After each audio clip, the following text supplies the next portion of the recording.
¿Qué tal? Muy buenas noches, bienvenidos a Minuto 1 en la pantalla de C5N.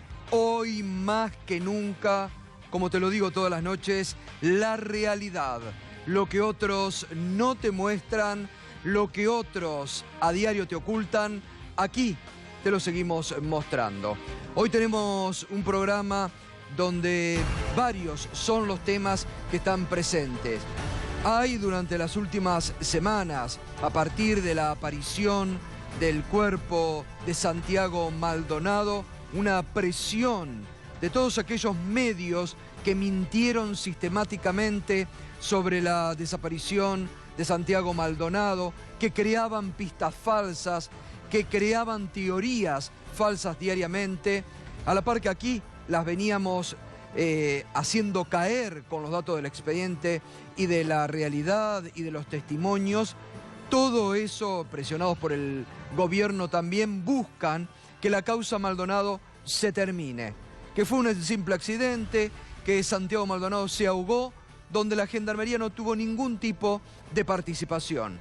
Y una vez más, la fiscal que participó, la fiscal Ávila, que ha dejado mucho que desear a lo largo de todo el proceso judicial, le pidió en las últimas semanas al juez Geral que elimine de la carátula del expediente la figura de desaparición forzada y pase a otra mucho más benévola.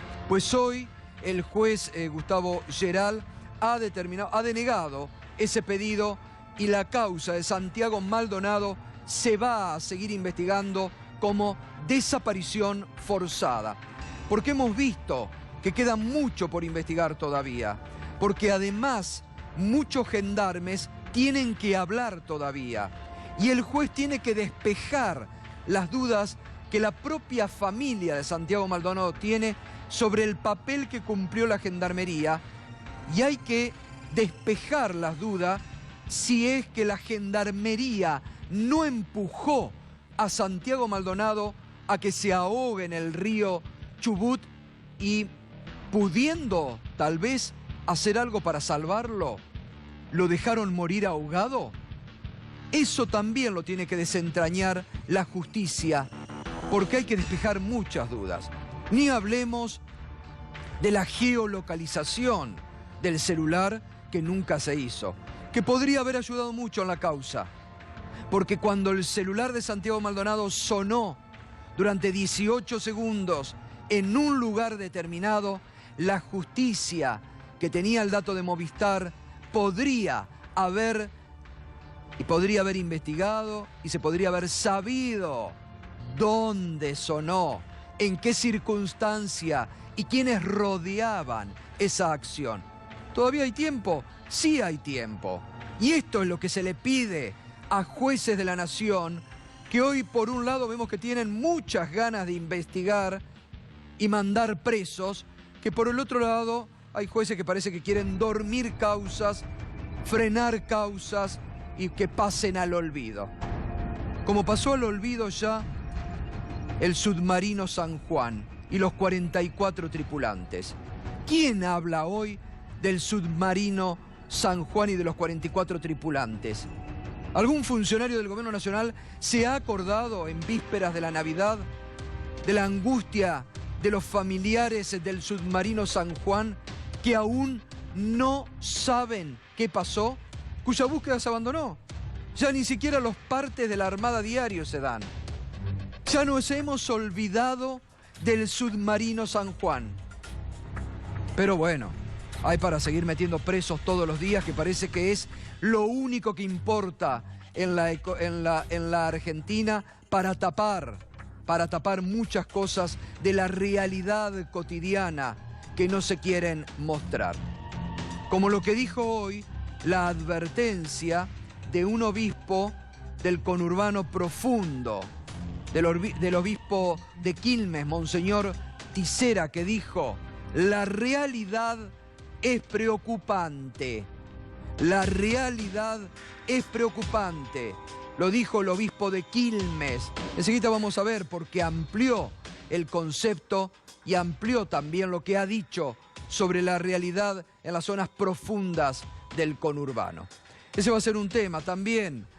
El gobierno tiene que hacer muchas cosas feas, lo dijo Gustavo Grobogopatel, pero también hoy, de la mano de Alejandro Berkovich, vamos a desmenuzar el pensamiento íntimo de muchos empresarios de la Argentina que tuvieron esta semana una reunión y donde adjetivaron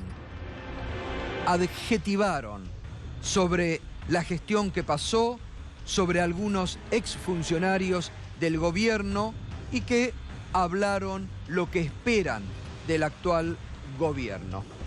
Y nos gobernó gentuza, por ejemplo, lo que decía un empresario de lo que cuenta hoy Alejandro Berkovich en su panorama semanal en el diario económico BAE. Nos gobernó gentuza.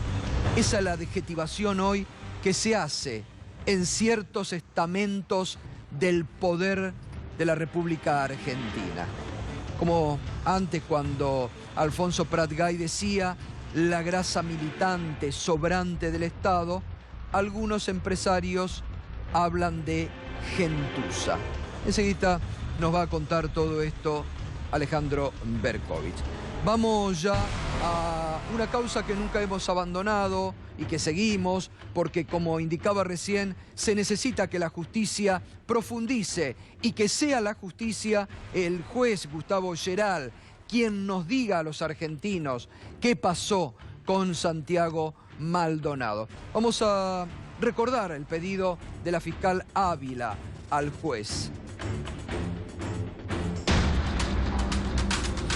Todas las medidas de prueba han arrojado datos objetivos y contundentes que indican a esta parte la necesidad de orientar la investigación en el marco de una causa por muerte dudosa.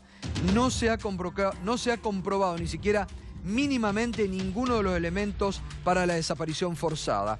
Esto decía la fiscal Silvina Ávila. Uno se pregunta, o uno debería preguntarse, ¿qué hizo la fiscal Silvina Ávila en el transcurso de la investigación cuando Santiago Maldonado estaba desaparecido y nada se sabía de él?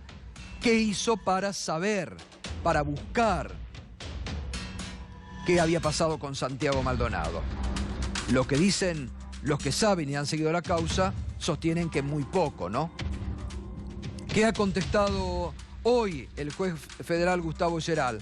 Al pedido de recaratulación del expediente, teniendo en cuenta la etapa procesal que se transita, dicha circunstancia no es relevante para el trámite de la investigación, puesto que lo esencial son las medidas que se materializan con la finalidad de dilucidar los hechos. Acá también es necesario que el juez Geral ponga un poquito, que apriete un poquito el acelerador, y que profundice la investigación. Hay elementos muy claros y muy contundentes en torno a lo que fue la Gendarmería. Fíjese que hoy se supo que la investigación, por ejemplo, por el asesinato de Rafael Nahuel en Bariloche, ya arroja que hay 3 prefectos del grupo Albatros identificados que portaban armas con munición 9 milímetros y que habrían sido algunos de los 3 los que dispararon, terminando asesinando a Rafael Nahuel. Es decir, ahí la investigación judicial por el caso del asesinato de Rafael Nahuel en Bariloche ya tiene identificado a 3 integrantes de la prefectura del grupo Albatros, que serían los autores del asesinato, porque recordemos, fue un asesinato. Por la espalda, lo mataron con arma de fuego. Integrantes de una fuerza de seguridad que no había enfrentamientos, ningún tipo de enfrentamiento, porque la investigación judicial no pudo encontrar ningún elemento que pruebe el enfrentamiento del cual hablaba la ministra Patricia Bullrich. Entonces uno se pregunta, si allí actuaron de esa forma, ¿cómo habrán actuado los gendarmes con la ferocidad de ese operativo que incluso avanzan mucho más allá de las órdenes judiciales, ingresando al territorio mapuche, cuando decían, lo vimos esta semana, hay que matar uno, y disparaban también ellos con balas 9 milímetros. Habló Sergio Maldonado hoy sobre la causa y dijo lo siguiente. Al quedar impune y seguir así como estaban desbocados, directamente ya no necesitamos desaparecer a alguien, como lo desaparecimos. Quisimos callarlos con toda la campaña sucia que se hizo, contra los organismos, contra la familia. Entonces esta vez directamente vamos y le pegamos un tiro. Incluso no fue Gendarmería, fue Prefectura. Entonces los tres dependen del mismo Ministerio de Seguridad. En un lado investiga Prefectura y en el otro lado mata Prefectura. No hay ningún imputado, o sea, pasa todo desapercibido. Entre las tres, Policía Federal, Prefectura y Gendarmería, los tres del mismo Ministerio de Seguridad. Entonces, ¿cómo haces para que tener una justicia imparcial si los tres dependen del mismo Ministerio de Seguridad y los tres están avalados por la misma ministra que es Bullrich? No, la pregunta que se hacía Sergio Maldonado, ¿no? Justamente de lo que veníamos hablando, el proceder de la Prefectura en el asesinato de Rafael Nahuel y el proceder de Gendarmería tras la desaparición de Santiago Maldonado. Vamos a la actualidad. Habló un obispo del conurbano más profundo, el obispo de Quilmes, Monseñor Tisera. Fíjese lo que advierte el obispo de Quilmes. La realidad es preocupante. Hay datos que son irrefutables, como que ha crecido el número de asistentes en los comedores, que los chicos comen menos de un plato de comida porque el sobrante lo llevan a sus casas para sus abuelos y padres. Y esa complejidad social que se está dando nos preocupa. Apelamos a que nuestros dirigentes tengan cordura y que para cubrir un déficit económico no se les saque a los sectores más vulnerables, como es el caso de los jubilados. Carlos José Tisera, obispo de Quilmes. Yo no quiero pasar desapercibido, porque está hablando la Iglesia. Usted sabe que hay un nuevo obispado en la Argentina, mejor dicho, hay un nuevo episcopado que está reflejando mucho más el pensamiento del Papa Francisco y que está teniendo este nuevo episcopado, en cabeza de Monseñor Ojea, un nuevo contacto con la realidad social que vive la Argentina.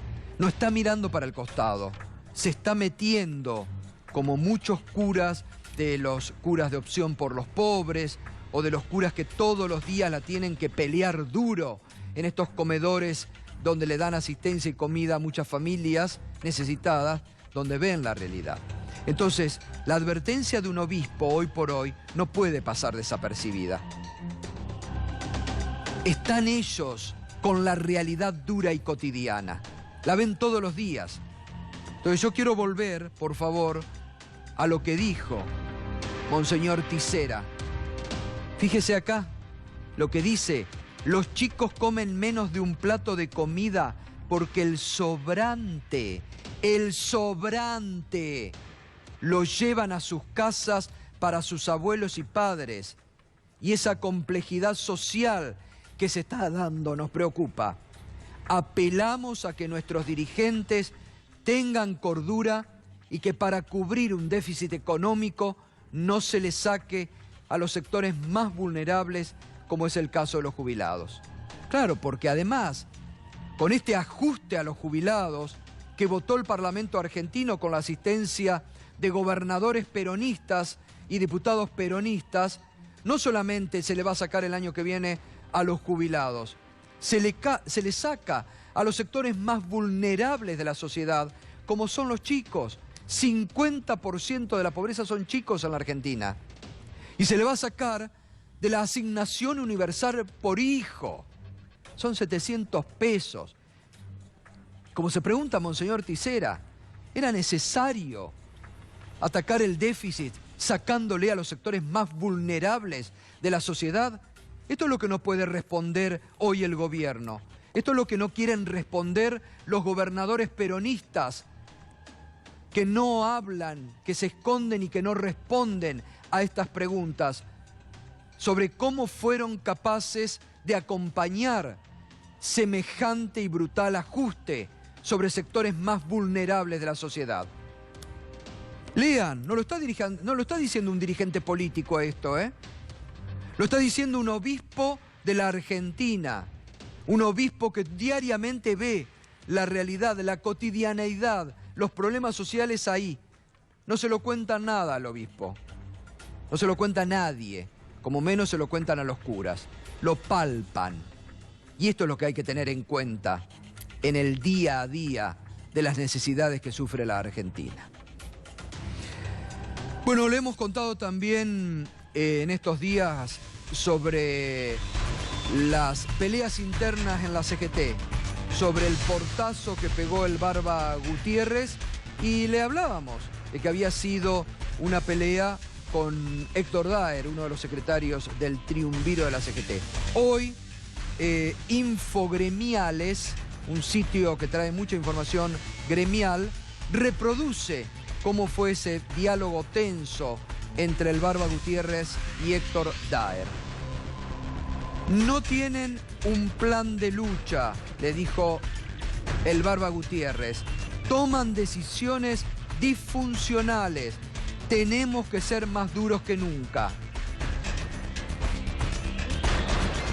No te lo voy a permitir, le responde Daer. No tenés huevos.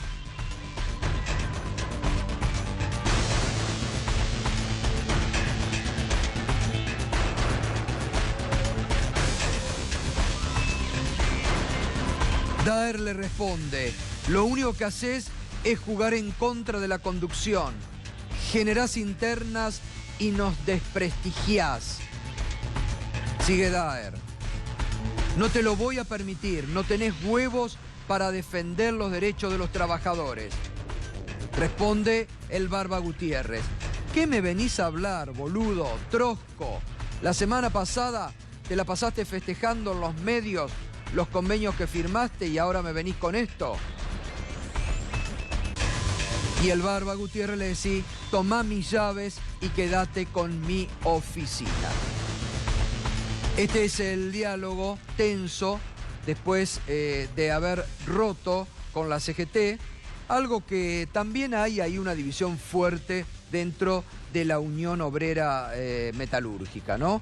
Porque un sector muy grande de la Unión Obrera Metalúrgica a nivel nacional acompaña esta decisión del Barba Gutiérrez, mientras que Caló, siempre oficialista, dijo, no, vamos a seguir en el seno de la CGT.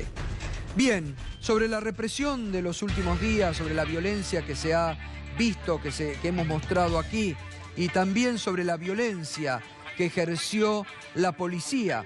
Fíjese esta foto, corresponde al fotógrafo Andrés Sierra. Y hoy el diario Tiempo Argentino, a través del periodista Nicolás Zuberman, han mostrado este testimonio. Fíjese esta imagen. Son fotógrafos, son colegas nuestros, con las manos en alto y las cámaras en alto, frente a la agresión de la policía. Porque fíjese esta imagen de los policías en moto que se han reproducido sobre ciudadanos comunes, sobre colegas nuestros. Es tremenda esta imagen. Colegas nuestros con las manos en altos y con las cámaras en alto. No le estaban haciendo daño a nadie, estaban laburando. Y sin embargo, se enfrentaban también ellos a la represión de la policía. Sí, Berco. Sí, buenas noches. Andrés Sierra es el protagonista, ese que vemos en el centro. Claro. No es... Ahí está acá Andrés. Buenas noches, Andrés, contala, a ver. Alfonso Sierra. La foto es de Jaime Andrés, entonces ahí viene la confusión. Se mezclaron todos los nombres. Se cruzaron. A ver, contalo vos. La foto la sacó un compañero que se llama Jaime Andrés, es chileno. Y ahí en la foto esa estoy, bueno, yo que soy Alfonso Sierra. Y ahí estás Manuel vos, sos Cortina, el primero que se ve, es el otro muchacho que está más adelante, también un compañero que estamos haciendo laburo de calle, ¿no? Esto fue en la esquina, justo en la esquina donde sucede lo del cartonero, que sucede sobre Irigoyen, lo atropellan, le disparan en la panza. Y sobre la 9 de julio, una parrillita en la cual disparan gases lacrimógenos directo adentro de la parrilla. Las parrillas esas de locales pequeños, ¿no? La parrilla tenía gente adentro y aparte de tirar gas lacrimógeno se queda la policía, el Grupo Halcón, frente al local, impidiendo que la gente salga. Esto es lo que estamos viendo en pantalla en este momento. Lo que estamos viendo ahora, esa ¿no? parrilla. Esta es una foto que sacaste vos. Esa es una foto que saqué yo, exactamente. El Grupo Halcón ¿Esto se fue queda... antes o después de la foto que mostramos de la primera? Cuando estás vos con la cámara en alto. No, eso fue antes. Lo de la parrilla fue antes. Y antes fue lo del muchacho el cartonero, que recibió esta agresión terrible, ¿no? Que lo pisaron. Lo pisaron. Lo balearon y lo pisaron. Lo balearon y lo pisaron después con la moto. No, yo lo vi por grabaciones, ya cuando lo vi ya estaba en la situación. Con un esperando cuatriciclo, la ¿no? ambulancia. Con un cuatriciclo. No, con una moto de esas que van dos personas, Sí, sí. No, una moto Pero la común moto de era la cilindrada policía alta. federal, no era policía de la ciudad. Los que salieron a reventar en moto fue lo que a mí me pasó. Yo iba caminando por la 9 de julio a las 4:15 de la tarde. Yo tengo la ¿También lo oficina. invocaron? No, pero te tiraban. Sí, Yo tiraban. me tuve que meter en un edificio. Es Yo un no grupo- estaba participando de la marcha, yo salía de mi trabajo. Es un grupo particularmente Es violento. policía federal en moto, tiraban a mansalva. Van dos en la moto. Sí, Uno maneja y otro dispara. y el otro tira.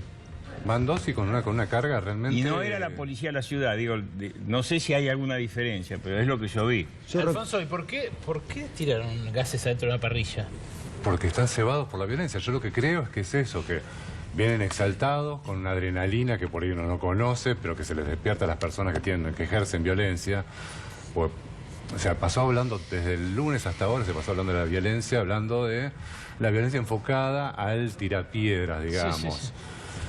Y se habla muy poco de la violencia ejercida por el Estado, y en este caso por los organismos represivos. Que por del otra Estado. parte es mucho más grave, ¿no? Muchísimo más Pero grave. esta- Muchísimo más grave y más Porque incomprensible. tienen la ley de su lado. Exactamente. Y tienen las armas, y tienen el entrenamiento, y tienen... realmente estaban desbocados. ¿Pero qué había dentro de la parrilla? ¿Gente comiendo Nada, un quizás choripán? se haya metido uno que estaba corriendo. Ah, Que no necesariamente significa que Bueno, se estaba tiraron en el haciendo algo. subte también, así. En el subte Tiraron tiraron. en el subte, sí. Eso peor todavía. Ahora, Aldo, me interesa... ¿Qué tal? Buenas noches, Aldo. tal? Te saludamos. Me interesa conocer tu testimonio, porque a vos te pasó lo mismo saliendo, como le pasó la semana pasada a la chica... Que salía del trabajo. Que salía del trabajo y que la Damiana. llevaron a A mí me Damiana, que la tocó tuvieron. circunstancialmente vivir los 2 días. El día jueves, ¿te acordás? La Sí. primera incidencia, me habían llamado del bloque de diputados del Frente Renovador, porque yo soy asesor de ellos, Sí. y venía caminando rumbo al Congreso por la calle Hipólito Yrigoyen.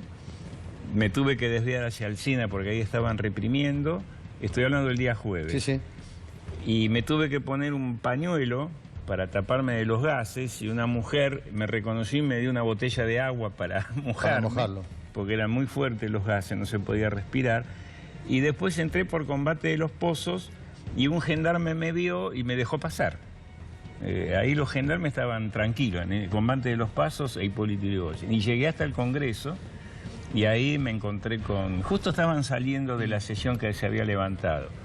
Y estaban reprimiendo por todos lados. El día jueves fue Claro. eso. El día lunes, ¿no? Fue el otro, Sí, sí, el El último. lunes, sí. Yo salía de una oficina que tengo ahí en Avenida de Mayo y Lima y vi la represión al final. La gente, había muchísima gente en la 9 de julio de organizaciones que se iban.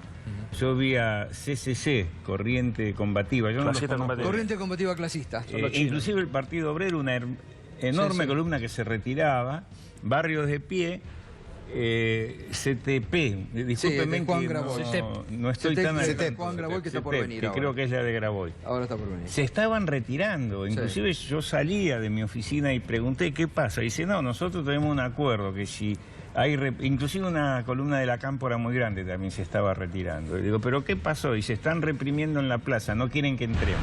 Yo escuché eso. Dice, en realidad hubo un grupo que nadie sabe quién es, que ni Hipólito Yrigoyen ni Entre Ríos, lejos de la plaza, eran 20, 30 tipos, se pusieron a tirar piedra a la policía y nadie les hizo nada, muy sospechosamente, y después vino la represión y había, según gente que estaba ahí, un grupo muy belicoso sobre la calle Irigoyen ¿Qué que lo empezó a sería? tirar piedras. Pero la mayoría, yo los vi en 9 de julio, Claro. se retiraban. Sí, sí, Esto la de la gran mayoría parrilla- se retiró. Esto de la parrilla es como... Es un abuso total directo. Una intimidación A ver, sin sentido. pero Yo aparte- saco una aparte conclusión, salido me que- puedo estar equivocando, no quiero tomar partido, pero como yo soy un jubilado que ha sido perjudicado, tengo más simpatía por los que fueron a protestar, no a tirar piedra, porque son No, dos obvio. cosas distintas. Exacto. Yo creo que lo que el gobierno, el poder, intentó es que esa enorme cantidad de gente que estaba el 9 de julio de Avenida de Mayo, algunos hablan de 100.000, 200.000 Sí. personas, que era un mar de gente entre Belgrano y Corrientes, yo lo veía de un 9º piso, que es mi oficina,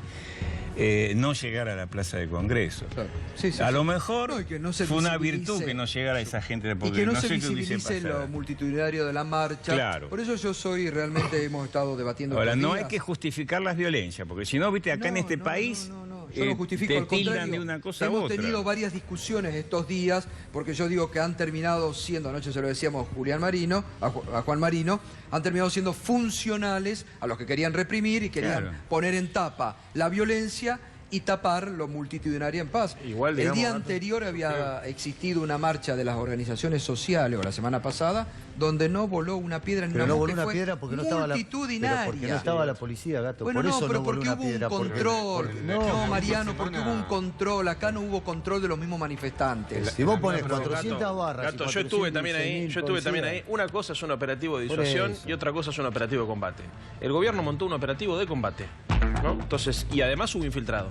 Yo te digo, yo me acerqué hacia las vallas para ver qué estaba Infiltrado, pasando. pero también hay Y que en asumir, componente Leandro, lumpen, que hay sectores Sí. que son funcionales de Está algunos bien, partidos de sí, izquierda. puede ser. ¿por qué nos negamos a No, aceptar no, eso? pero no. No Una cosa es entiendo por qué negarlo no. y otra cosa es suponer que Pero el problema no, es que porque hay termina 15... siendo funcional a todo lo que Gato. estamos hablando. No, Gato, mira, a ver, yo creo, objetivamente Reitero, creo... porque después se enojan conmigo. Pero tengo una pregunta, Pero Gato. digo, ¿Vos crees que el del gobierno le mortero, conviene o ¿es no le conviene? necesario? No, a El ver. del mortero a la plaza, ¿es No, es una necesario que vaya locura, por un está fuera de mortero? discusión eso, ¿no? A mí Bueno, me- pero han salido a defender a Bueno, eso yo no también. sé, nosotros no. Pero lo que te quiero decir es, está claro que el más beneficiado con la violencia es el gobierno.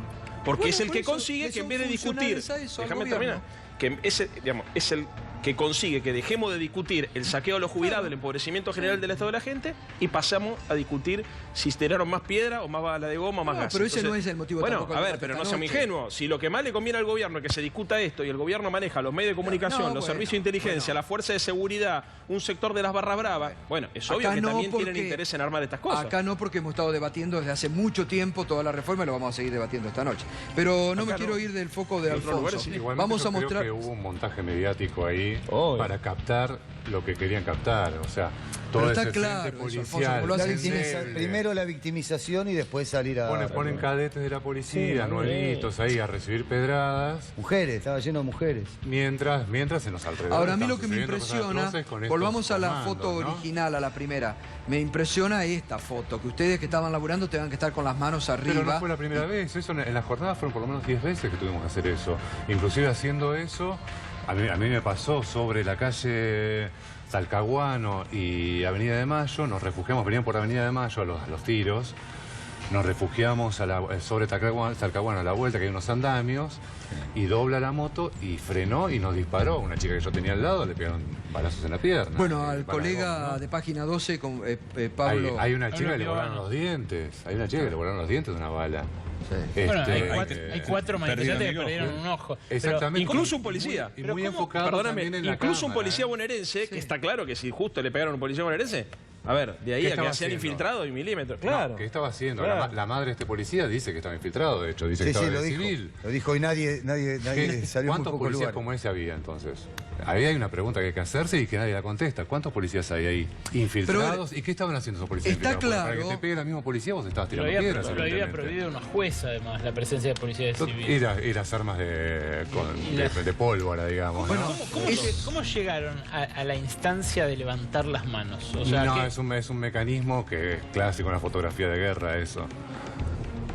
Y te viene a punta, lo primero que haces es, bueno, descubrir, pones el pecho y decís, mira, tengo la cámara, tengo la mano liberada. Yo quiero ser muy cuidadoso con esto, porque no estamos viviendo en Estado de Derecho, hay un gobierno democráticamente electo, pero yo recuerdo muy claramente las dos marchas finales de la dictadura, la del 30 de marzo, que fue cuando mataron a Danilo Flores, La de Modar.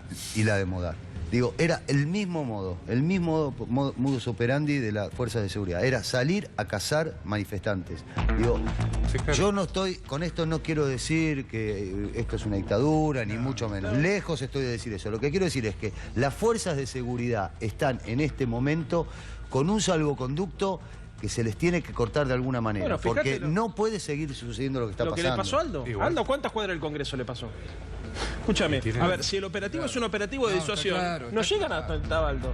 Yo estaba en Lima y Avenida de Mayo. Y bueno, y el Congreso crucé está 10 enfrente cuadras. y todavía seguían cantidad repitiendo. de Y eran las gases 4:30, No, 5 yo de la estuve ahí, tarde. fue Y después imposible. a las 4:30 de la mañana, Mirá, Gato. a las 4 de la mañana tiraron balas Tiraron a otra los vez. que Vos estaban a ahí 3, 4 caceroleando. cuadras ya sentías el olor a los gases. Pero Y eso había está gente que era claro, gente eso es enojota, lo que ellos dicen, injustificable. los pacíficos, La ¿no? represión esa es injustificable y el accionar, por eso decimos, están desbordados porque están amparados por la definición de la ministra diciendo que tienen el beneficio de la duda a la fuerza de Si me seguridad. permitís un tema, voy a Sí. hacer mención a algo que yo conozco. Cuando yo vi por televisión el chico herido y que la moto lo pasa por arriba y que los compañeros que lo tenían, no sé, o la gente que lo estaba ayudando, le piden a la policía que paren. Que paren. Bueno, yo hice el servicio militar en el año 1970 de Policía Federal para no perder el año de estudio en la facultad.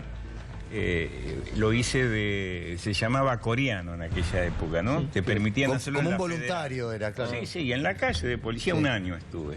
Y yo me acuerdo que en la escuela de policía, que está ahí en Cavia y Figueroa Alcorta, nos enseñaron algo. Que cuando hay una persona herida, el policía no tiene que salir corriendo a buscar al chorro, sino Asistir ayudar al herido. Claro. Y ahí esas dos policías tienen que ser procesados porque le pasan por arriba a un herido en mal estado encima. Exactamente. O sea, no pueden, Sí, sí, sí. eso es abandono de Abandono persona. de personas, totalmente. Muy feo. Bueno, ahora vamos a seguir.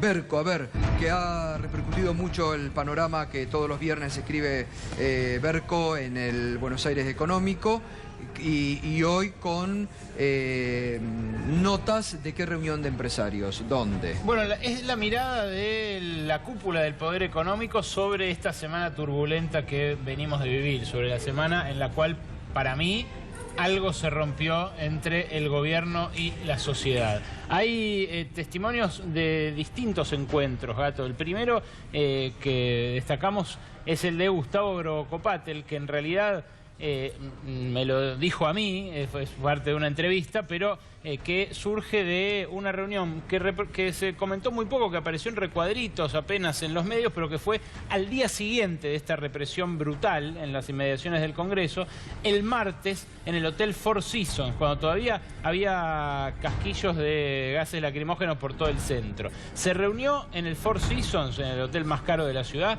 la cúpula de la Asociación Empresaria Argentina. La Asociación Empresaria Argentina es una entidad que nació, un club de millonarios que nació al calor de la crisis de 2001-2002, hace ya 16 años. En ese club suelen conversarse temas políticos, justamente porque su nacimiento fue ese, el de expresar la voz de los grandes patrones de la Argentina frente a lo que en su momento era una crisis de la política. Gustavo Grocopatel estuvo en ese encuentro y lo escuchó al representante del gobierno, a quien fue a convencerlos de que estaba todo bajo control, que fue Ernesto Sanz, ni más ni menos que uno de los 3 artífices de la coalición Cambiemos, junto con Mauricio Macri y con Elisa Carrió. Grocopatel, después de esa reunión, se quedó con esta impresión, que es lo que nos comentó a nosotros, que es que la sociedad no tiene conciencia de lo que el gobierno tiene que hacer. Dice Grocopatel textualmente, el gobierno tiene que hacer muchas cosas feas que no gustan, porque si no las hace, lo que viene es peor. Si no puede pagar, si se endeuda demasiado, todo es peor que estas reformas. Tenemos un problema macroeconómico más grave del que pensamos que tenemos. Y sigue. No hay conciencia en la sociedad de que tenemos por delante varios años duros. Pero hay muchos países que pasaron por años duros y después prosperaron, como China, Corea o Chile. Tenemos que entender que hay que hacer esfuerzos y sacrificios para salir adelante. Esta es la palabra de Gustavo Grocopatel, uno de los hombres, hay que decirlo, que más piensa en la política y en el futuro dentro del sector rural.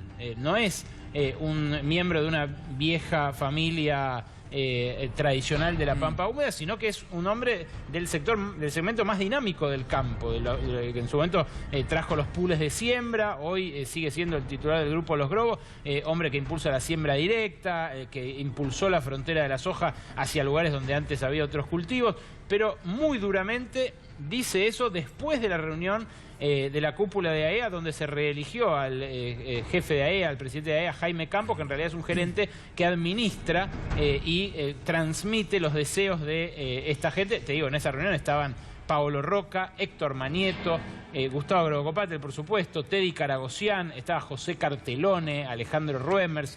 Son apellidos que manejan medio PBI de la Argentina. Así nomás, medio PBI de la Argentina. En esa reunión, como digo, se ventilaron los temores del empresariado. Pero hubo otra reunión ese mismo martes, a la tarde, al atardecer, en la residencia del embajador estadounidense en Argentina, allí en Libertador y ahí cerca, a la vuelta de la embajada norteamericana, es Libertador y Kennedy, creo que se llama, en plenos bosques de Palermo.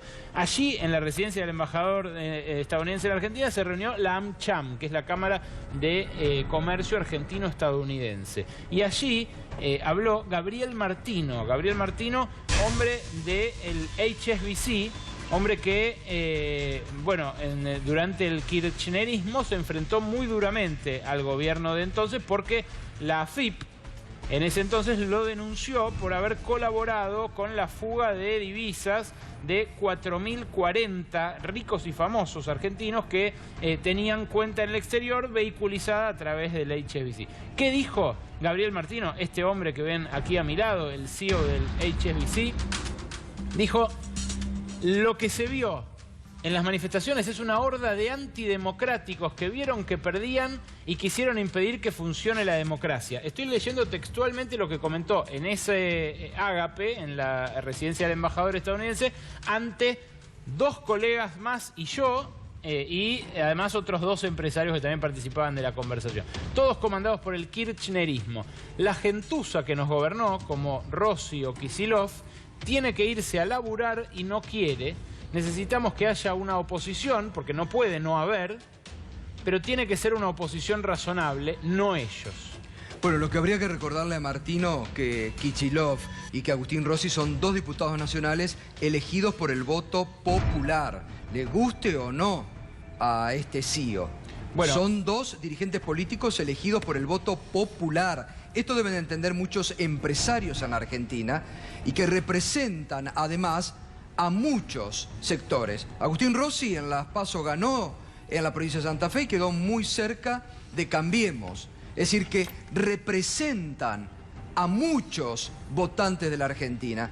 Porque también es estigmatizante y es discriminatorio decir gentuza, porque con eso también están estigmatizando y están demonizando a los votantes de Agustín Rossi, de Kicillof o del kirchnerismo, que también a la provincia de Buenos Aires le fue muy bien. Gato. Digo, esto tienen que entender mucho.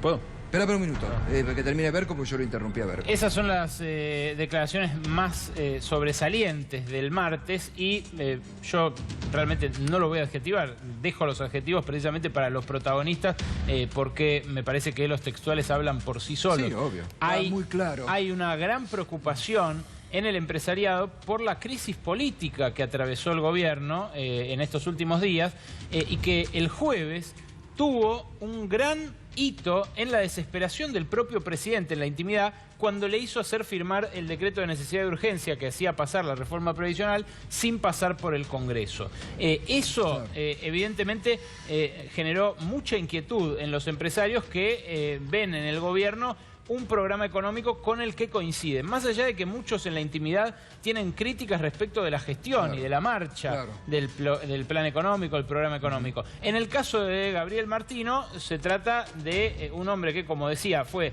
investigado por la AFIP y denunciado por la AFIP ante la justicia durante el kirchnerismo y que luego de inaugurado este nuevo ciclo logró deshacerse de todas esas investigaciones y hoy convertirse en un representante conspicuo de los banqueros, muy escuchado además por el gobierno. Fíjate, Berco, en las antípodas seguramente de tu pensamiento o de tu forma tal vez, hoy el periodista Marcelo Bonelli en su panorama económico sostiene también un poco de la preocupación del empresariado.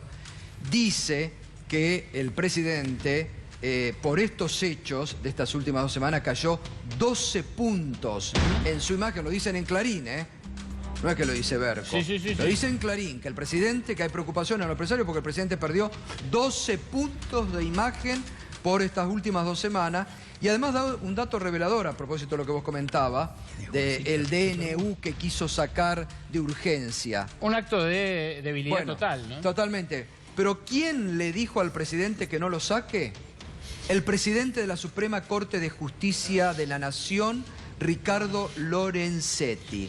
Que eso demuestra lo aceitado que está el vínculo entre la política, entre el Ejecutivo y la justicia con su cúpula Lorenzetti. Lorenzetti le dijo a Macri, no saques ese DNU porque es indefendible ante la justicia. Sí, no hay forma de defenderlo legalmente, fueron las palabras de Lorenzetti. Independientemente de que Elisa Carrió también lo bloqueó por Twitter, ¿no? Lo vetó por Twitter, por las redes ¿Puedo sociales. hacer un comentario, Gato? ¿Te lo pasé? Por favor. Gato, vos sé que Sí. lo de la gentuza, ¿no? Es lo que menos me preocupa porque es una expresión típica de la oligarquía eso, ¿no? Me hace acordar al siglo XIX. Lo que más me preocupa es el comentario que hizo acerca de la necesidad de crear su propia oposición. Que eso es una operación recurrente también en las derechas latinoamericanas. No solamente construyen los bloques de poder a los oficialismos, sino que además tratan de construir a una oposición que funcione como banco de suplente del modelo neoliberal. Y la verdad que es ahí donde creo que tenemos que poner el ojo, porque estos tipos vienen contra la política.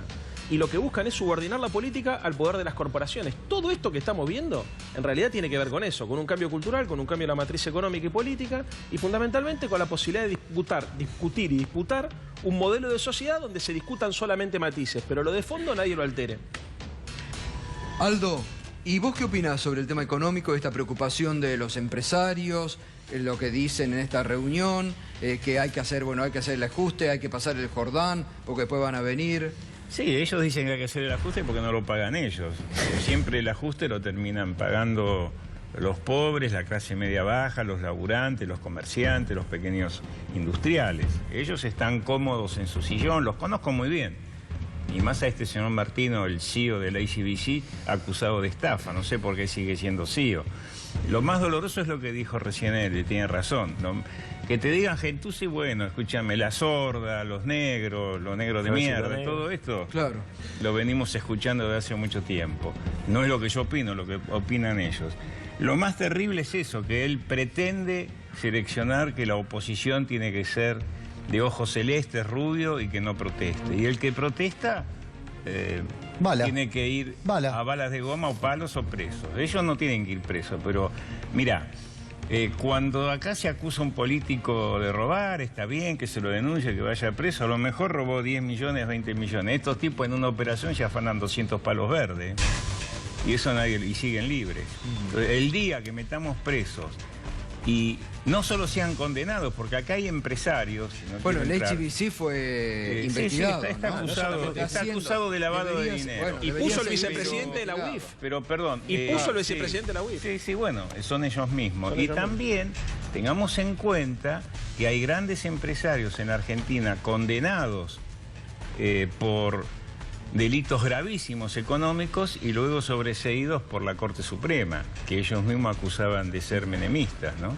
Entonces tengamos cuidado con esto de acusar y de salir a reprimir sin ningún sentido. Igual hoy solamente no se acusa a los empresarios, muchos están presos, ¿no? Los que pertenecen a un lado de la grieta.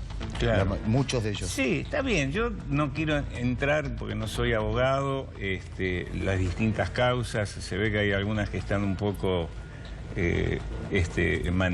manijeadas, pero insisto, si los empresarios corruptos no van a la cárcel, entonces va a ser muy difícil que este país vaya por el lado de la justicia. Bueno, nos vamos a meter y vamos a volver a lo que ha sido el debate de esta semana, esta reforma previsional que ha aprobado el Congreso, que el gobierno defiende y que el gobierno dice, bueno, dentro de un año, a fin del 2018, los jubilados van a estar mejor. Está Claudio Romero, que es diputado porteño del PRO, de Vamos Juntos, buenas noches. ¿Están seguros de que van a beneficiar finalmente a los jubilados? Mira, Gustavo, si me permite, lo que nosotros acabamos de votar es una modificación de un sistema ecuacional para hacer un cálculo. Que en el año 2016 le trajo una pérdida de más de 8 puntos a los jubilados. Y eso, los que son economistas, lo saben. El poder adquisitivo, la movilidad, no funcionó en muchas épocas. En el 2014 dio por debajo de la inflación y en el 2016 también. Entonces este cambio de ecuación, que es llevarlo más a lo que son y todos los modelos internacionales, no hay ningún modelo internacional previsional que tenga un cálculo de ecuación como lo tiene la República Argentina. Lo que se hizo es ir a un modelo que se consensuó entre que sea el recálculo un porcentaje sobre la inflación y otro porcentaje sobre el índice de salarios, 70 y 30. Eso es lo que se prevé a largo plazo, que es lo que va a dar una estabilidad y una recomposición del poder adquisitivo, del poder de compra del jubilado, que quedó deteriorado en el tiempo. Yo no lo hablo que es de los últimos 2 años ni de los últimos 3 años. Lo que digo es que en los últimos 40 años hemos perdido un poder adquisitivo en el salario, y el salario es el insumo que sirve para sacar el cálculo jubilatorio. Me permite, porque Aldo no está haciendo gestos. Sí, soy profesional en este tema. Dejen de mentir. Le pido al gobierno, dejen de mentir. No somos estúpidos los argentinos. Yo soy jubilado, a mí me cuesta 50.000 pesos por año. Y a muchos amigos mucho más. Mira, esto es una trampa lo que le acaba. Y le dan el discurso. Esto debe venir de Durán Barba, porque dicen toda la misma estupidez. Esto, ¿no? Si me llegó un tipo a decir, van a perder valor, pero no poder adquisitivo. No, es genial. La verdad, este país da para todo. Vamos a ver los 2 años de Macri. Año 2016. La inflación fue del 41%. El ajuste de las jubilaciones, 31%. Perdimos 10% de poder adquisitivo. Año 2017, el que estamos cerrando. 24% de inflación, 28% de ajuste, más 4%. Este año se ganó por encima de la inflación. ¿Por qué? Porque el ajuste se hace con 6 meses anteriores. Entonces, cuando la inflación baja un poco, vos la alcanzás recién un año después, pero te comiste un año de hambre. Estamos menos 6. ¿Cuándo se iba a equiparar? En marzo. Y ahí está la trampa de Duhovne y compañía, a quien conozco bien, que en la primer piedra que nos dieron en el 2001, que era el representante de Machinea en el Banco Central, se fue corriendo a su casa y yo me quedé en el Banco Central, no siendo del gobierno, y me tuve que hacer cargo del Banco Central el día después. Estos son los funcionarios que hoy tenemos. Y está mintiendo. ¿Sabés por qué lo hicieron? Porque era el momento justo para cagar a los jubilados, a los pobres, a los discapacitados y a los veteranos de Malvinas. Porque en marzo, con la fórmula anterior, correspondía al 14% de ajuste y te van a dar el 5%. Entonces te comen 9, más 6, 15. Es la misma... ¿Y el bono compensación? Bueno, el bono compensador no tiene ninguna incidencia material porque es por única vez y no se toma en la escala futura. Y hay un montón de trampas en la ley. Un montón de trampas hay en la ley. Por ejemplo, el que cobra la jubilación mínima y no tiene 30 años de aporte, o sea, aquellos que entraron en la moratoria, no van a recibir el 82% móvil, del 82% del salario mínimo vital y móvil. Los que sí están, los que tienen 30 años, reciben el 82% móvil desde enero. Entonces les anticipo, señores de los jubilados que cobran la mínima con 30 años, que el bono para ustedes no va. No va, viejo, te lo vamos a sacar, porque en enero te vamos a ajustar con el salario mínimo vital y móvil y después en julio te volvemos a dar. Esto, diputado, es un robo para los jubilados, pensionados, chicos pobres, de 100.000 millones de pesos por mes. Mirá, por año, son 5.000 millones de dólares. Perdón, y termino. En el año 2016, este gobierno le regaló a los que tenían dólar futuro 5.000 millones de dólares, emitiendo plata. En el año 2016, fines 2017, regaló a través del blanqueo, no de repatriación de capitales que no hubo en la Argentina, Hubo blanqueo de capitales de los ricos con guita afuera que se ahorraron más de 10.000 millones de dólares. Y este año nos sacan 5.000 millones de dólares, ¿sabés para qué? Para bajarle el impuesto a las grandes empresas, a las ganancias y bajar los aportes patronales. La verdad, peor no la pudieron hacer. Y que no nos engañen más, que no nos mientan. Y encima Romero, que viene de una familia peronista, me duele más. Me duele más, porque no me mientan. Díganme la verdad. Yo lo que le quiero, por lo menos, contar de mi punto de vista. Y decir a los que te asesoran que te digan la verdad. Haces el mismo discurso. Entre año Eso 2002, es fascismo puro. Entre viejo. el año 2002 y el año 2008... Sí, claro. Se ha perdido Yo tenía un tío en enormemente España. el peor, desde la salida de la convertibilidad del 1 a 1 y el año 2008 se ha perdido un poder adquisitivo. López Murphy, Sturzenegger, Cavallo, ustedes, la Alianza, le sacaron el 15% nominal a las jubilaciones. Usted acaba de decir que vengo de una familia peronista y no estuve en la Alianza, pero no importa. Sí, pero ahora sí lo está, que esta es peor que la otra. Entre el año 2001, cuando salimos de la convertibilidad, y el año 2008, es donde se produce la catarata de juicios. ¿Por qué? Porque se pierde mucho poder adquisitivo, más del 42%. Cuando el año 2008 se decide ir por las AFJP, que puede ser una muy buena medida porque estatizamos los fondos, lo que no decimos que las AFJP en ese momento tenían que empezar a pagar los beneficios de la gente que había entrado en 1993. Esa parte de la historia no la contamos. Pero entre el año 2008 en adelante, donde vino la catarata de juicios, donde no se pagaron los juicios y se tiraron para adelante, lo que pasó es que la pérdida sigue siendo del poder adquisitivo de los jubilados enorme. Fue de un 45% en un momento y al final, con el poder de compra de 1.000 pesos en el año 2001, hoy estamos en un poder de compra de 750 pesos. En lo largo de estos años, lo que se perdió es más de 25% del poder de compra del salario de los jubilados. Entonces me parece que cambiar el sistema para hacer la variación y la movilidad viene a ser una parte de un programa que comenzó con la reparación histórica el año pasado, donde hubo 1,5 millones de personas que recuperaron en alrededor de un promedio de un 30%, que es la reparación histórica. El 82% móvil a partir del 1 de enero para aquellas jubilaciones contributivas. Y así sucesivamente, trimestralmente van a ir incorporando. A la larga, esta ecuación, para mí al menos, si yo no estudié mal, va a dar resultado. No, es todo falso, disculpame, yo no puedo, me indigna esto. Me indigna, disculpame lo que están pero diciendo. yo no digo nada. Porque todo mentira, viejo. ¿A quién invitas a este programa? ¿Para qué me invitas? Para escuchar esto, porque esto es una difamación a los profesionales.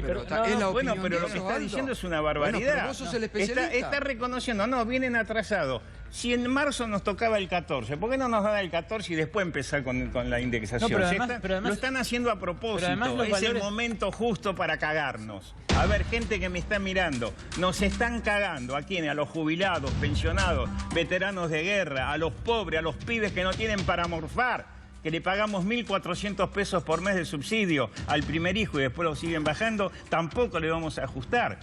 Acabamos de escuchar a un cura que dice que los chicos se nos mueren de hambre. En el país que es el mundo. El mundo dice que Argentina es un supermercado de alimentos y le falta alimento a los pobres.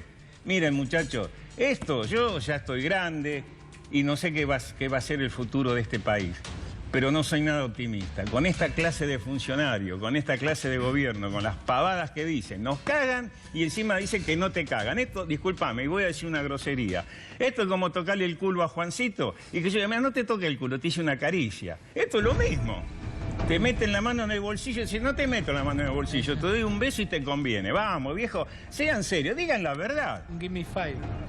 Nada más, yo lo único que pido, porque si no después viene la violencia y nunca salimos de este círculo vicioso de cagar y justificar. No va más. Aldo, acá desde antes del 22 de octubre Discúlpeme que me ponga así, pero es mi sentimiento. Está perfecto. Viernes a la noche. Está perfecto. Además, desde antes del 22 de octubre venimos comentando acá todo esto, cómo iba a ser con Berco. Así que, sí, Leandro. Mirá, yo creo que estamos frente a un gobierno que lo que busca es redistribuir el ingreso de manera tan profunda como se distribuyó en los últimos 12 años, pero en sentido inverso. O sea, le están recomponiendo rentabilidad a las corporaciones. Y la verdad es que este paquete no es solamente el paquete de reforma previsional. Es la reforma previsional, es la reforma impositiva y la reforma laboral. Y el gobierno inicia un ciclo, que es este ciclo de reforma permanente, donde... Para que no tenés micrófono. Para que hable Juan. A ver, no se escuchó nada de lo que dijiste. Espera, un minuto ya te cambian el micrófono. Juan. Con la fórmula nueva, ¿los jubilados van a cobrar más o menos el año que viene que con la fórmula anterior? El 1 de enero, las pensiones, las 1.300.000 de jubilaciones... No, pero yo estoy haciendo una pregunta que se contesta por sí o no. Durante todo el año, el acumulado del año, ¿va a ser mayor o va a ser menor? Va a ser muy parecida. Eso no es cierto. No es cierto. Te digo por qué. Si me dejas, bueno, pero si me dejas que te conteste... No, pero vos contestaste que va a ser muy parecido al acumulado Sí. del año y eso no es verdad. Va a haber una diferencia notoria de por lo menos 6.000, 7.000 pesos, según los cálculos, en un haber de 10.000 pesos, según los cálculos que han hecho todos los economistas, incluso economistas... 6.000 pesos en 10.000. No, Por año, por año. 6.000 en el año. En el año, en el año. 138.000 contra roban. 132.000. No, pero una jubilación, una persona que cobra 10.000 pesos de jubilación, lo que le roban o lo que le sacan o como lo querramos llamar, con la fórmula nueva, son alrededor de 6.000, 7.000 pesos, depende de quién haga el cálculo. Según el cálculo que han hecho todos los economistas, incluso se ha publicado en un cuadro muy interesante en el diario Clarín, que no es precisamente oposición al gobierno. Entonces, en un haber de 10.000 pesos, según los cálculos que te dijeron tus asesores, etcétera, una persona que hoy está cobrando 10.000 pesos, que en este momento está cobrando 10.000 pesos, el año que viene, de enero a diciembre del año que viene, si sumás todo eso, ¿gana o pierde con la nueva fórmula? Va a ser muy parecida por eso. Primero, van a entrar todas las jubilaciones mínimas con el 82% móvil a partir del 1 de enero. Eso ya es un aumento ya y no en marzo. 82% móvil del salario mínimo. Sí, sí. No es el 82% móvil que todo... El 82% móvil es una engaña pichanga, es el 82% del salario Sí, mínimo. pero no de los que entraron con por la eso. moratoria. Hay 4 millones de jubilados que eso no lo De tienen. las contributivas. Yo Claro. dije de las contributivas. Bueno, pero de aclararlo. Sí, no son exactamente. todos los No, jubilados yo que acabo cobran de la decir mínima. 1.300.000 que son de las contributivas. Lo vuelvo a aclarar. Sí, pero hay 6 marzo- millones de jubilados que cobran la mínima, el resto queda fuera. Hay 4 millones que no cobran. En marzo van a entrar con el bono hasta 10.000 pesos toda la gente. Por única vez y no acumulativo. Bueno, y también van a entrar con el dígalo. primer ajuste trimestral. Y así van a tener ajustes trimestrales entre lo que es el cálculo de inflación Sí, lo de los ajustes. con el cálculo... ¿Cuál es la diferencia de plata entre lo que iban a cobrar con la vieja fórmula y la nueva fórmula los que cobran 10.000 pesos? A lo largo del año, si no tenemos todavía la previsión final de lo que es el índice de salarios y el índice de inflación, no podemos hacer un cálculo exacto. Lo que podemos hacer es un cálculo estimativo. Claro, en tu cálculo estimativo, ¿cuál es la diferencia? Puede ser de 2 o 3 puntos. El ¿Pero primer cuánta año. plata? Son 2 o 3 puntos en el primer año. 2 o 3 puntos, ¿qué quiere decir? ¿Cuánta plata? 2 o es? 3%. 2 o 3%. Sí. Bueno, eso no es cierto, eso es absolutamente falso, de toda falsedad, con todas las previsiones que existen. Y a mí la verdad que me sorprende porque en todos los países del mundo cuando hacen ajustes, dicen, estamos haciendo un ajuste. Entonces la gente está a favor, está en contra del ajuste, etcétera.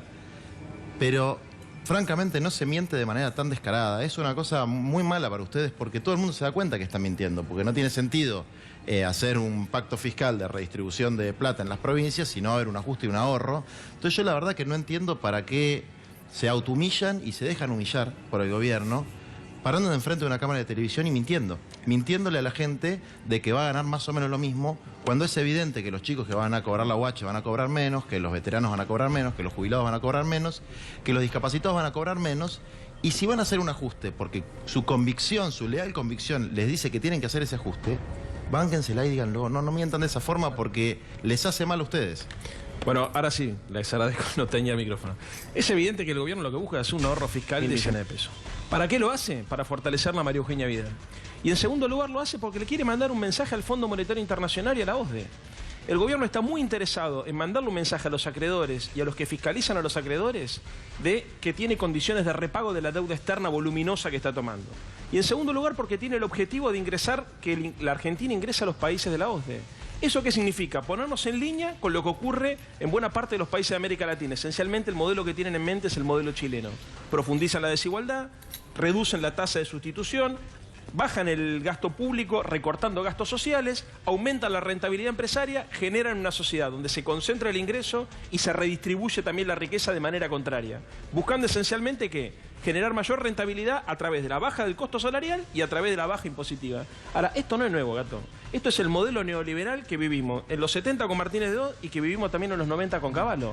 La pregunta que nosotros nos hacemos es si la Argentina, después de este proceso de apertura, de desregulación, digamos, de supuestamente incorporación de la economía global, de la economía nacional al mundo, se puede dar el lujo de seguir discutiendo la política en estos términos. Porque la verdad es que, a ver, si el ajuste fuese parejo para todos, y vos decís, bueno, se ajusta el sector financiero, se ajusta el campo, se ajusta... Y ahí podrías pedir un ajuste a otros sectores. Pero resulta que los únicos que se ajustan son los jubilados, los que cobran la asignación universal por hijo, y eso se vota a la noche. A la mañana del día siguiente se le dan excepciones impositivas a las grandes fortunas, se le bajan ganancias, se le bajan ingreso bruto, se baja 0.5 por mes de las retenciones a la soja. Es muy violento y muy fuerte el contraste entre lo que sucede a la noche en el Congreso y lo que movilizan al otro día. Yo quiero hacer un comentario sobre los juicios. Yo quisiera agregar que, hablando de asignación universal por hijo, en el año 2015 se erogaban 2.800 y pico de millones. Y hoy estamos en 5.144, que más de 200.000 personas ingresaron y que los hijos de los monotributistas también pudieron ser beneficiarios de la asignación universal por hijo. Me parece que también cuando hablamos del cálculo, yo hice un comentario que yo no quiero hablar solo del 2018, quiero hablar de una política pública de Estado a largo plazo, porque quiero que me expliquen sobre la ley anterior, cómo perdimos 8 puntos en el 2016 y cómo perdimos en el 2014. Entonces esto un año puede salir bien y un año puede salir mal. Lo que pasa Entonces si vamos a ver el problema, veámoslo integralmente y no veamos solo pero seamos un justos año con una o un cosa, ejercicio. Claudio. Veamos una Por eso, cuestión seamos justos con una cosa. La verdad, desde el 2009 hasta el 2017, todas las estadísticas indican que se recuperó el salario de los jubilados en un 950%, contra una inflación del 6,50%. Es cierto que en el 2014 tuviste un problema. Ahora, tan cierto como que el 2015 se recuperó. Y otra cosa importante, la ley anterior fijaba el piso.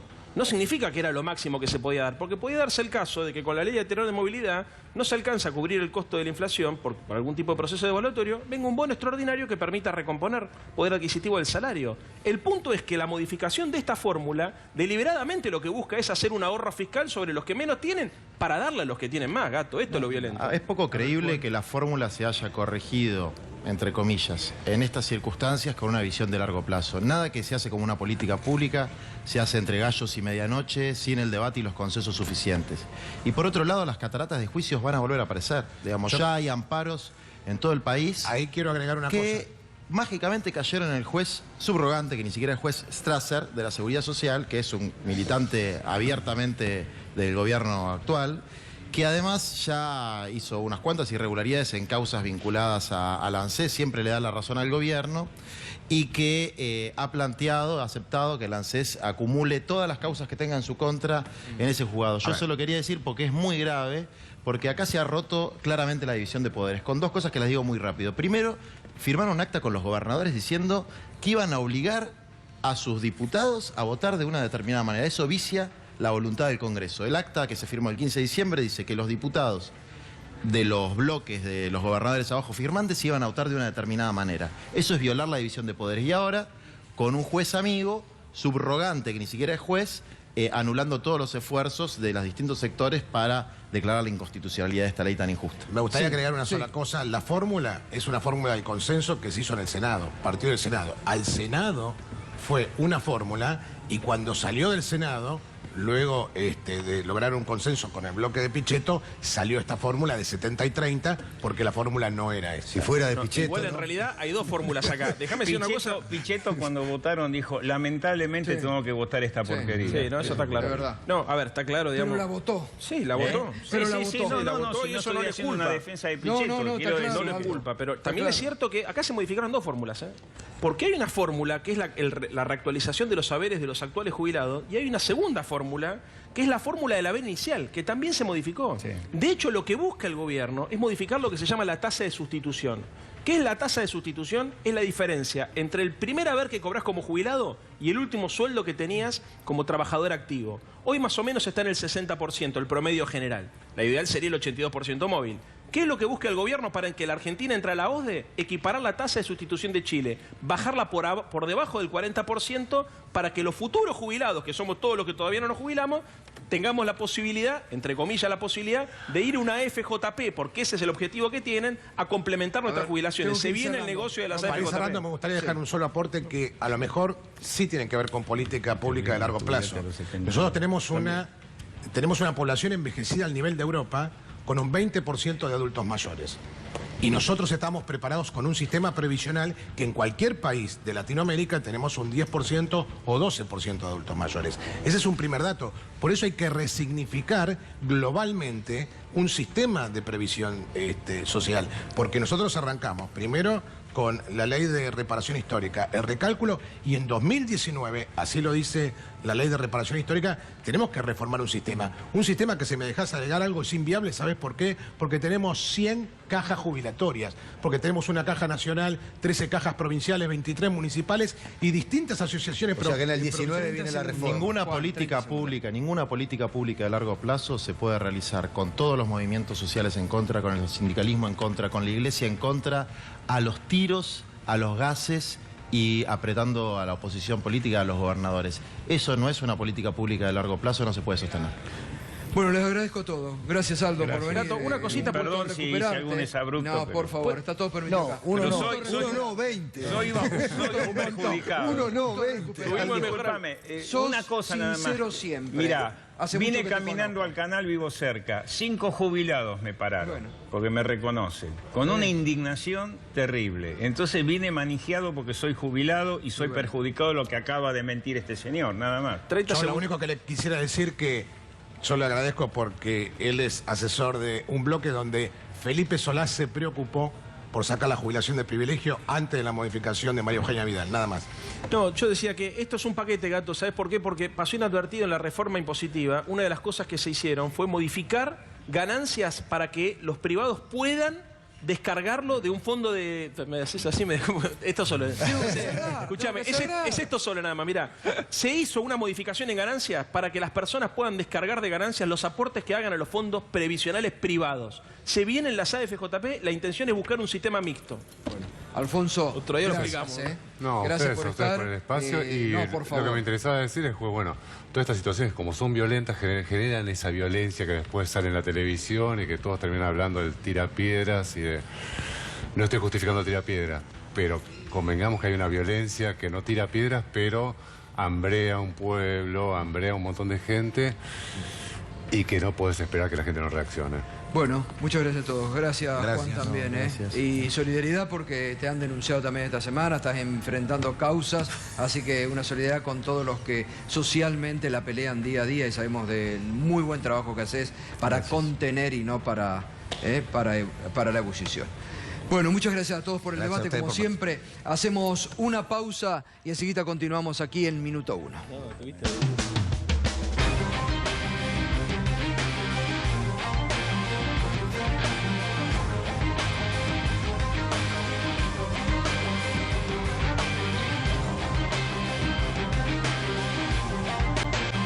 Continuamos esta noche en Minuto 1. Como ustedes son parte interesadas también en que este canal, en que este grupo económico que sostiene este canal junto a las radios, que son las radios más exitosas de la República Argentina, encabezada por el grupo de Radio 10, pero muchas FM, le he venido comentando la situación por la que se está atravesando desde la venta que los antiguos propietarios de este grupo, el ex grupo Indalo, han realizado al actual grupo Seibo y los financistas Nope Investment, que vienen realizando desde el 22 de octubre una serie de trámites judiciales, burocráticos, sobre todo ante la AFIP, para pagar lo adeudado, para acceder a un plan de pagos que recientemente, por ejemplo, la AFIP le ha dado a Hugo Moyano y a OCA,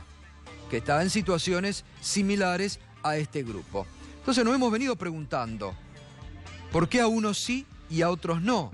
Daría la impresión como que hay un interés particular del gobierno nacional por hacer quebrar no solamente a este grupo de medios, lo que representa este canal exitoso desde hace varios años, este programa que viene liderando la audiencia de las 21 desde el año pasado. Eso causa mucha molestia, lo sabemos que causa mucha molestia. Pero detrás de todo esto hay 4.100 empleos en el grupo Seibo y 11.000 empleos indirectos. Y la verdad que uno se pregunta, ¿cómo el gobierno puede dejar caer a un grupo económico. ¿No le importa los 4.000 empleados, los 11.000 empleos indirectos? Tan poca sensibilidad hay en los funcionarios, no solamente del gobierno, estamentos del Estado que tienen que hacer, y en los funcionarios judiciales, que muchas veces vemos cómo hacen la vista gorda hacia algunas causas, o rápidamente, como le hicieron a Oca, le abrieron el concurso a Oca y han negado hacia este grupo todo. Entonces, es una doble vara realmente muy sospechosa. Pero bueno, les quiero leer un comunicado que el Grupo Seibo ha emitido para que todos ustedes sepan de qué se trata. Frente a las recientes noticias de público conocimiento concerniente al Grupo Seibo, queremos transmitir a la sociedad, a nuestros empleados, proveedores, contratistas e inversores nuestra preocupación por las vicisitudes que en víspera de las Navidades están pasando más de 15.000 familias argentinas. A partir de la resolución dictada en fecha 19 de diciembre del 2017, en la causa Administración Federal de Ingresos Públicos y otros imputados, López Cristóbal y otros, de la Justicia en lo Criminal y Correccional Federal, que pondría en duda la validez del contrato de compraventa de acciones y la legitimación de los actuales administradores del Grupo Seibo, el mercado ha reaccionado en forma negativa por temas reputacionales, afectando sin necesidad el giro comercial de las empresas del grupo.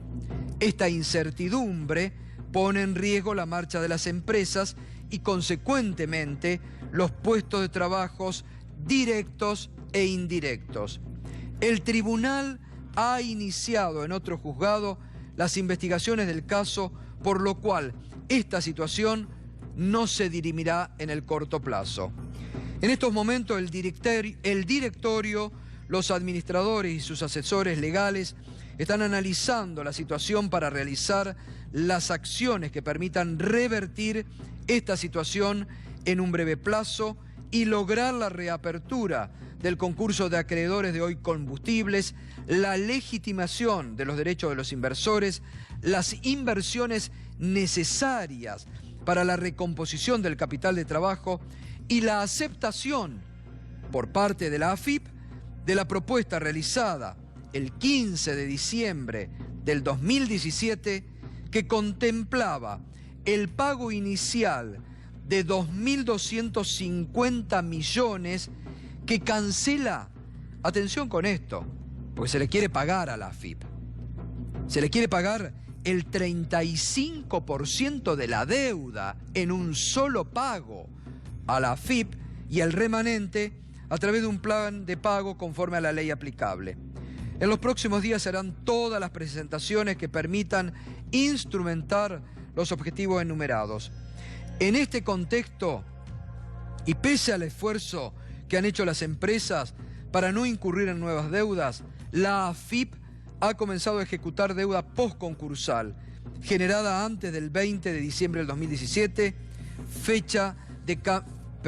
20 de octubre del 2017, fecha de cambio del directorio.